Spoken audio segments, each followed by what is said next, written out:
All right, let's start taking this motor apart.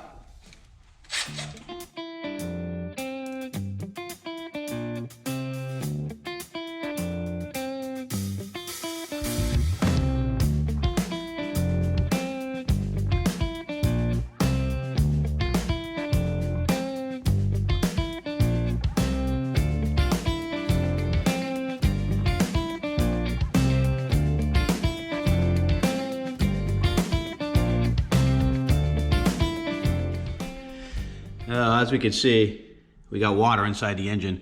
So this thing did sit outside for a period of time.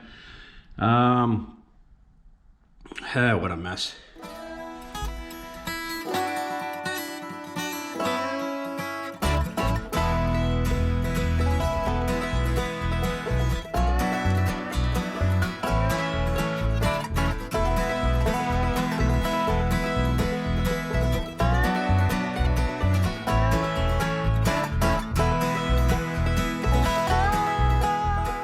I didn't have the right tool, so I used a hammer and chisel to get this off. I'll order a new nut later. Not gonna worry about it now. I just want to get this thing apart. You can see there's a little bit of rust in there. So water was getting inside this engine for sure.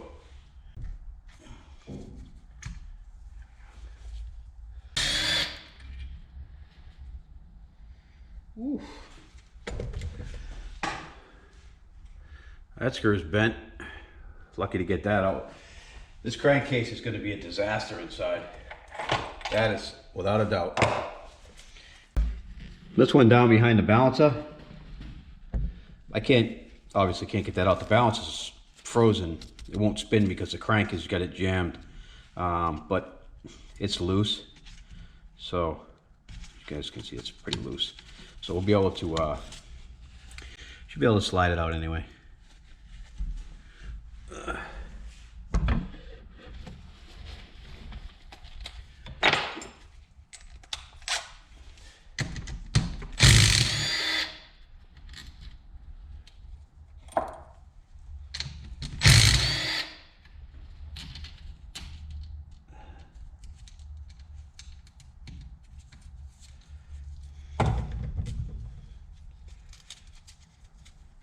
It's got brass washers on them.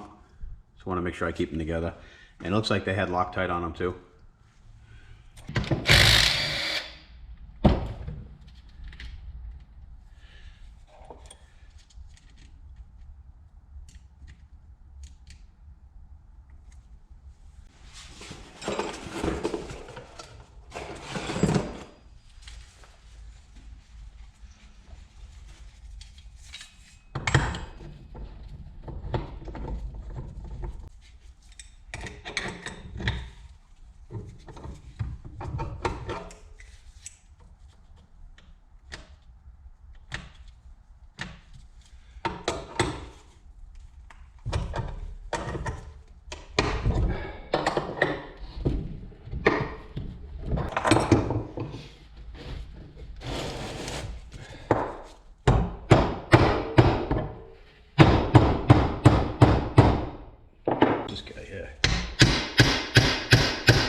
She was frozen on that pin right there, which is okay, I guess.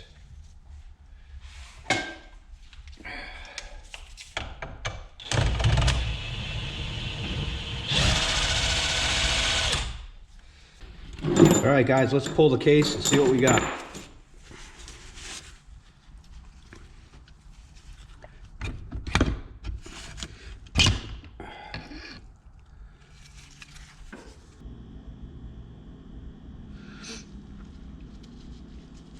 Looks like the keep is screwing from the other side.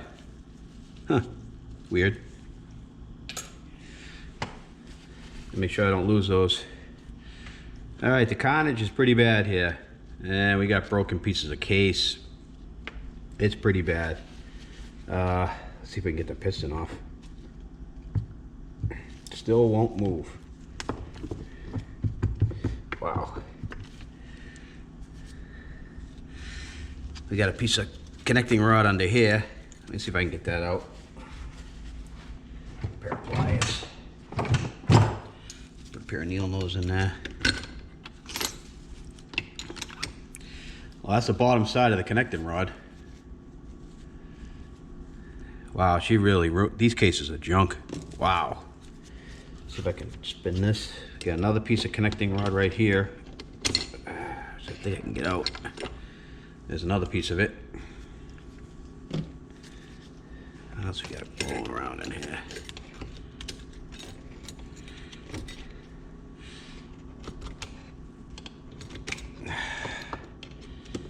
Looks like the needle barons let go.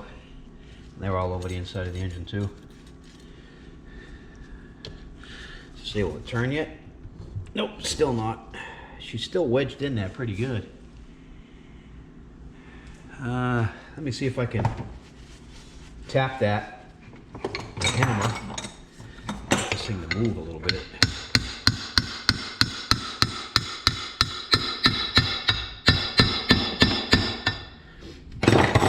All right, there's the piston.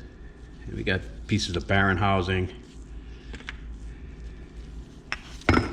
There's the piston. The piston don't look too bad. That looks like a factory crank. So for all you people out there that say always go OEM, don't go hot rods, don't go Wiseco. Well, Wiseco's kind of bad, but you know, don't go hot rods. They're junk. I've never broke a connecting rod on an OEM crank. Well, that's a Honda OEM crank and it blew apart. So if you don't do proper maintenance, it looks like, I'm gonna be honest, the piston looks brand new. The cylinder looks like it was just honed. So I'm thinking somebody threw a top end on this and probably should have did a connecting rod too. Probably should have changed out the crank, but they didn't. Threw it back together and then it kapooied. So it's free now.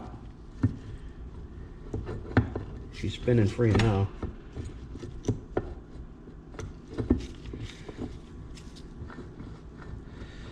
All right, let's wow. Now, I don't know if this thing's gonna be any good. Let's see. Let me see what the balancer looks like, if I can get it out. Boy, she's stuck in there good. There's pieces of case in there. So, don't know that I'm gonna be able to get that out. Let's get those pieces of case out of there.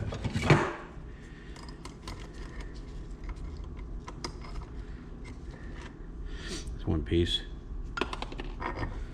Another.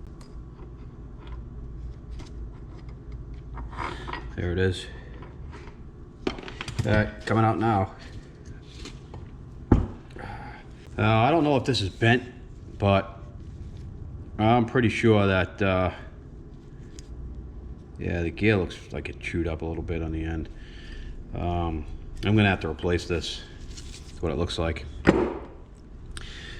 The crank went right into it.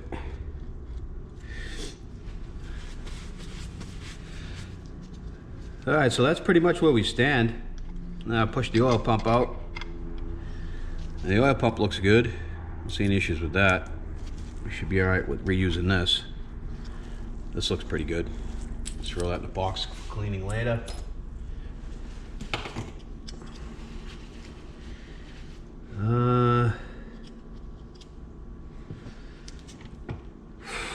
Wow. I'm at a loss for words. All right, let's Oh, the goo inside of this. Wow, look at that. It's just... Oof. Let's pull the transmission out of here anyway.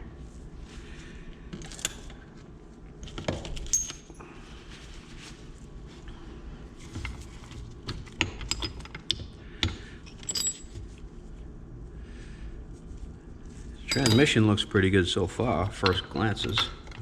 I don't really see any issues here. That looks pretty good.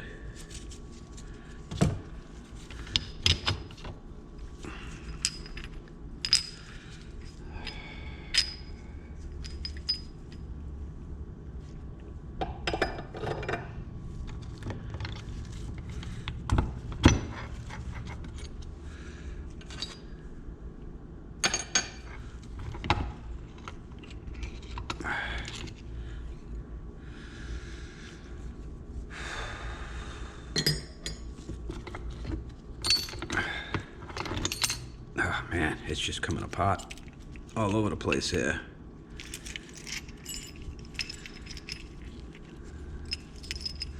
Well, let's just get it out of here for now anyway. We'll worry about how it goes later. I don't see anything broke on any of this stuff. But I'll have to do a thorough inspection on everything just to make sure.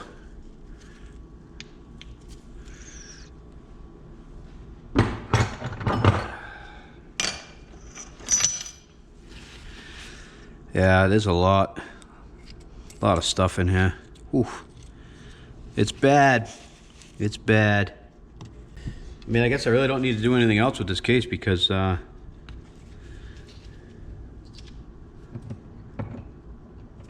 of this stuff's getting reused.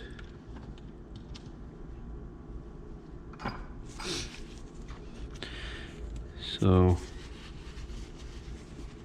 let's see what's on the other side. God, there's just pieces falling everywhere. Oh, well, the crank did fall out. Let's get a look at this. Wow, that thing just exploded. Holy cow. What a mess. What a mess. And this piece broke right there. So we're gonna have to replace that. That looks like some type of an oil lift for the inside the engine.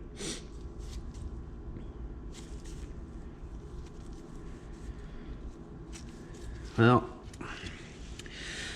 at this point, I guess I'll just strip off everything I can that's on this engine and start cleaning up. All right, everything's all cleaned up now. What a mess. I'm gonna go over.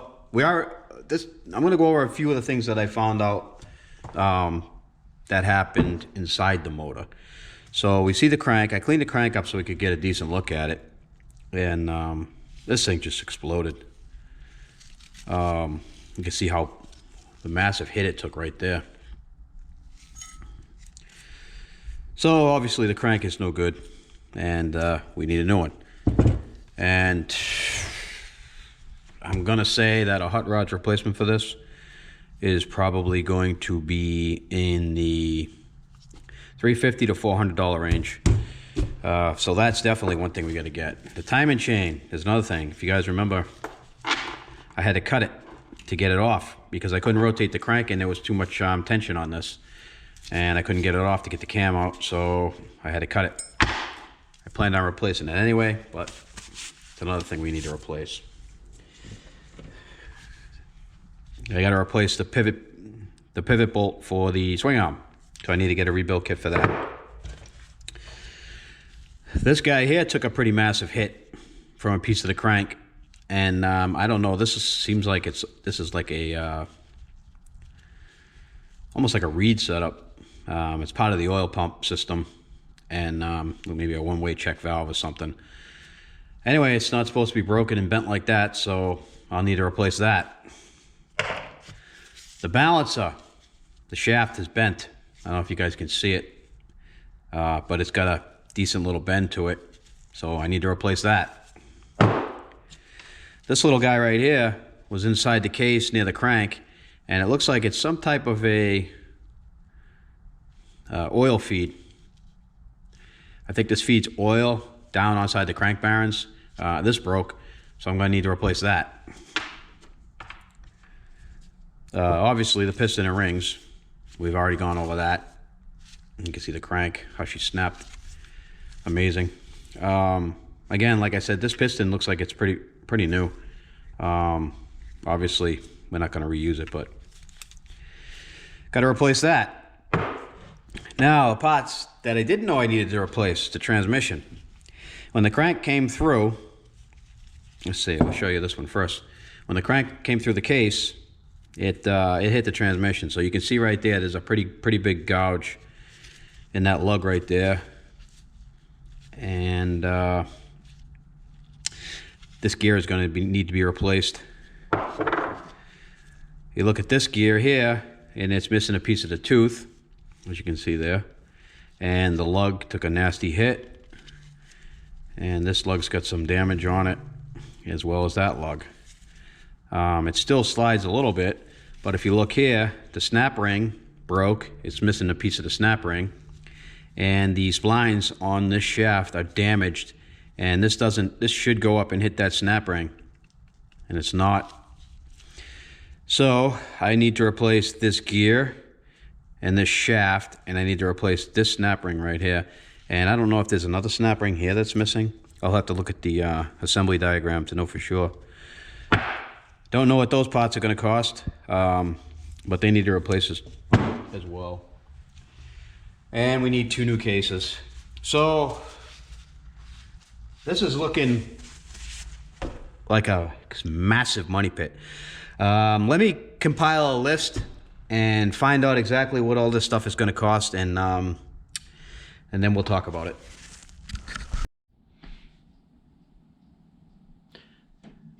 All right, let's go over some of the parts that I figure I need and a cost. I'm going to do something a little different this time. I don't usually, actually, I don't think I ever have, broke down exactly what one of these rebuilds is going to cost from start to finish. I think this is a good bike to do it, to give you guys an idea if you want to start, if somebody wants to try flipping ATVs or dirt bikes, give you an idea exactly what is in store. Sometimes you win, sometimes you lose.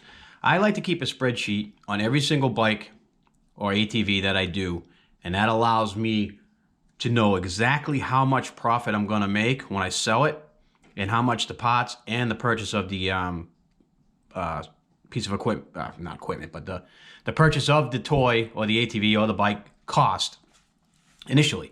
And then I add it all up, and then I figure about what I can sell it for, and that's what I figure my profit margin on. I don't really figure in labor because I like doing this and it's fun, it's a hobby, so I don't really include labor. But I do want to make some money. I don't want to do it for free. So the goal is to try to make anywhere between $1,000 and $1,500 per machine, whether it be a dirt bike or a four-wheeler. So it's really hard to buy at the right price, especially once I get into the aspects of what I'm about to show you. You guys will understand more why it's critical to buy it at the right price.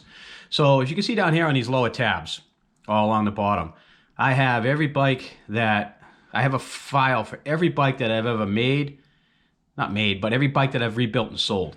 I got a YZ426, a TRX 250, a Raptor 350, a Grizzly 125, an XR 100, a KLR 250. We have a Blaster 200, an EX 400, a Raptor 250, a YZ 250, a YZF 250, I'm sorry, a TRX 300, a Grizzly 300. Then we have the most recent bike that I did videos on, which is the Kawasaki KFX 450. And then I have the TRX 450ER.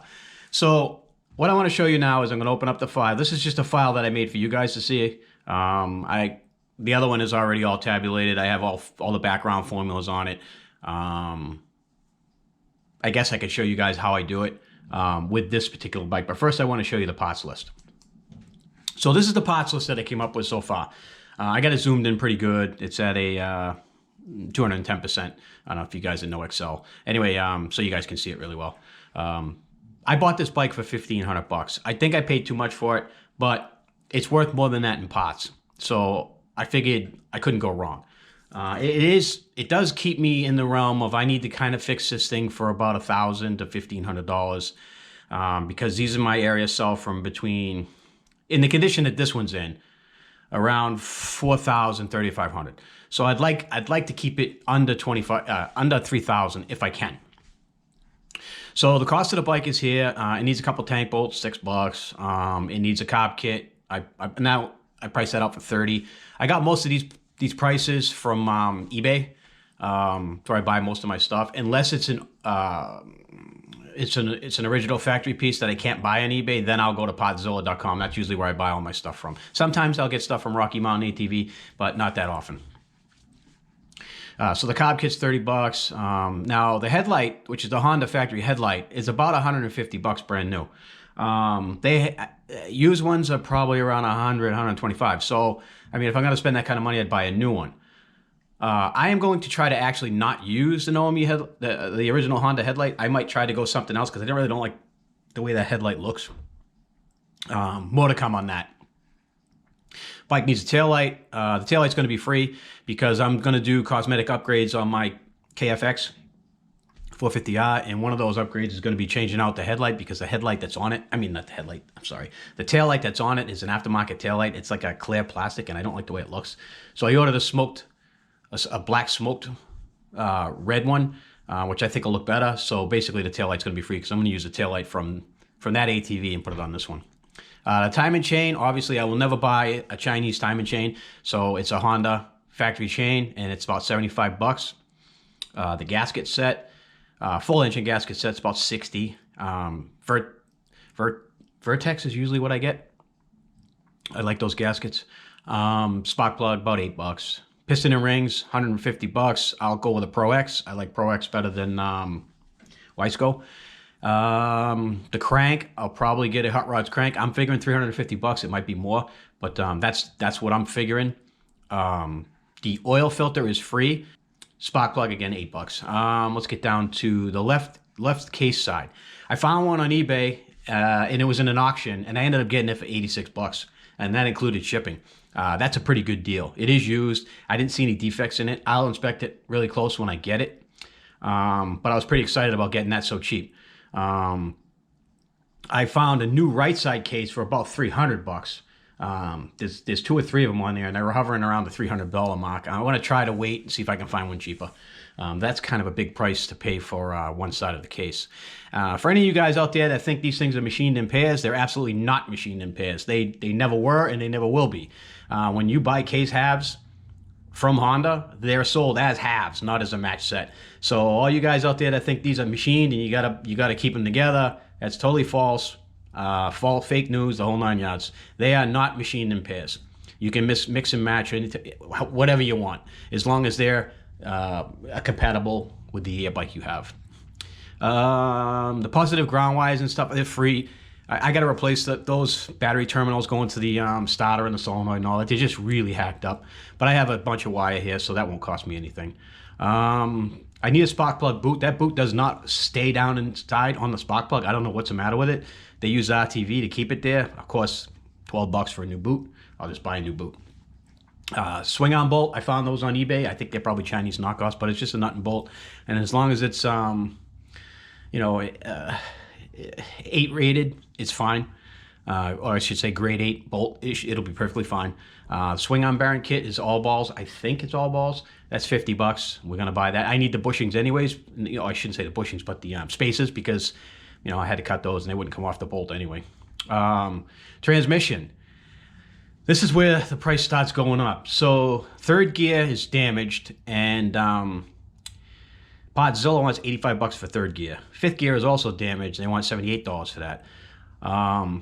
Typically, I would just buy a whole used transmission and be done with it, because it could probably get a used transmission for about 150 bucks. But in this case, I cannot find a used transmission for under $300. So I guess at this point, it's probably cheaper just to buy the individual gears brand new. I need a snap ring that holds 3rd gear in, $6. The balancer, I found plenty of used ones on eBay, and they come with everything, the nut, all the gear, the whole 9 yards. It comes all the full assembly. So anyway, around 100, 120 bucks is where that's going to cost me. That small piston jet, it's called the Piston Jet. Potzilla has it. It's $27. That's that little aluminum piece that broke. So we'll have to get that. The oil reed assembly, and it actually is called a reed assembly. It's $16 brand new at Potzilla. Again, these two items here, can't find them used. This one here, the case alignment pin, one of them was really rusted solid. I couldn't get the case to split. I had to use a hammer and chisel on one side of the case. Again, didn't matter. The cases were junk anyways, but I need to replace that pin, $3. Some of the screws were bent from the crank, rattling around in there and smashing holes and punching holes and all that. And I bent a lot of this. It bent 2 of the long screws and 1 of the short screws.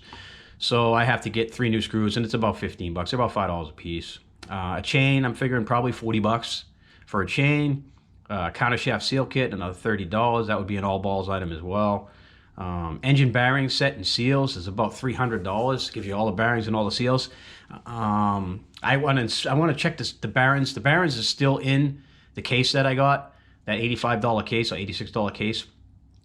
So I want to see if the bearings are good. If the bearings are good, then I'm not going to buy a full set. I'll see if I can salvage the bearings out of the case, the other case half that I have, and then I just need to buy crank bearings, and that will be awesome because it'll save a lot of money.